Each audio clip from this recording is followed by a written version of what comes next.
Hey guys, it's Asal, and today we're going to be talking about the Halo 5 beta. Now, Halo 5 beta runs for 3 weeks. It started on December the 27th, 29th, I believe, somewhere around there, and we're going to have 3 weeks to play it. So I'm going to go over some of the things that are working for the beta and what I like, and maybe some things that I'm not liking so much as well. So when I first jumped into the Halo 5 beta, I was very overwhelmed. The game is very fast-paced compared to previous Halo titles, and I was finding that I was just dying extremely fast and getting overwhelmed, and I wasn't really sure what was going on. But after I played a few games, I think I've played around 20 games or so, I kind of started to get a feel for how the game works, and I really started to enjoy it once I kind of got in line with the pace of the game. So everyone dies faster. The kill times in Halo 5 are much quicker than they were in previous titles, and everyone also has much more mobility than they have in previous titles as well. So you die fast, you kill fast, and you move fast. Now that's because every Spartan has sprint, every Spartan has thruster pack, and every Spartan has the clamor ability, which allows them to grab onto an edge if they didn't quite make that jump. So all three of these abilities combined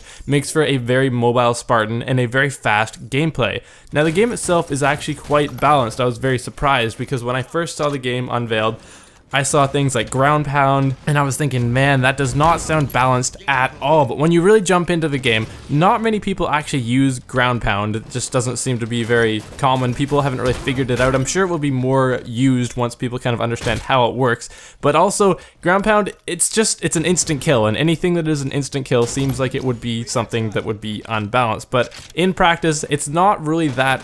I mean, it's good, you can kill people instantly, but it's really hard to pull off because you need to be very vulnerable, and when you do pull it off, you need to have a clear advantage. You need to have the height advantage, and you need to have vision of them, and in general, if someone has that on you, you're usually dead anyways. And another thing about the game is that the weapons themselves are very balanced. I was really enjoying this because most of the time, in previous Halo titles, the games were dominated by precision weapons like your battle rifle or your DMR. But in Halo 5, when I was playing, I would pick up any weapon it seems. The Magnum, the assault rifle, the SMG, BR, DMR, any weapon seems to be able to hold their own, and I was never thinking, man, I need to get a battle rifle, which was often the case in previous Halo games. In Halo 5, I could have an SMG, and I'm thinking, wow, I'm doing really great. And even the assault rifle I was finding was getting me kills just fine, which I thought was just perfect. Now, one of the armor abilities that I love the most is the one that isn't there, and that is jetpack, because I absolutely hated jetpack. I thought it ruined the game. It just added a stupid aspect to the game, and it just kind of ruined map design because you could just jump over every single thing in your way, and it kind of ruined the flow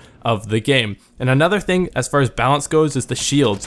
When you are one shot, you have no shields. Your shields don't recharge while you're sprinting, which is perfect because in previous games you could just run away and you would just get away completely free and your shields would just recharge, but in Halo 5, while you're running away, your shields won't recharge, so you have to sacrifice that.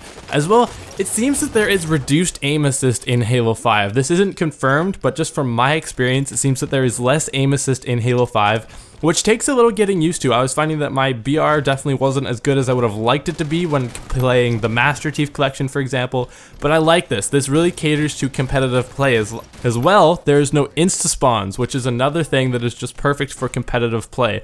So overall, Halo 5, they've said they've built it from the ground up for competitive play, and I would agree with them. They have really done a lot of things to show that this game is built for competitive, and I was finding that overall, the game works very well as far as balance goes. I was very pleased actually. I wasn't expecting it to be quite so balanced, but it works out very well indeed. So the game itself, overall, it's new, it's different, but it's still Halo. I can't really compare it to any other games. Like, for example, a game comes out like Titanfall, you're like, oh, it's a mix between Halo and Call of Duty. But in fact, Halo, I don't really know what I would compare it to other than saying that it's a faster paced Halo, because that's exactly what it is.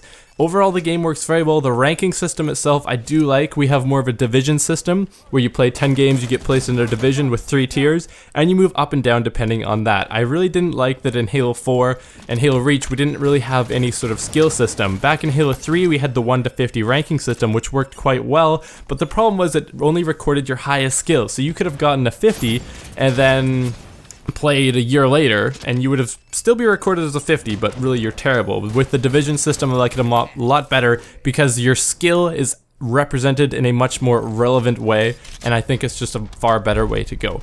So overall, I really enjoyed the Halo 5 beta, and if you haven't jumped in on it, I recommend that you do. So guys, I hope you've enjoyed this video.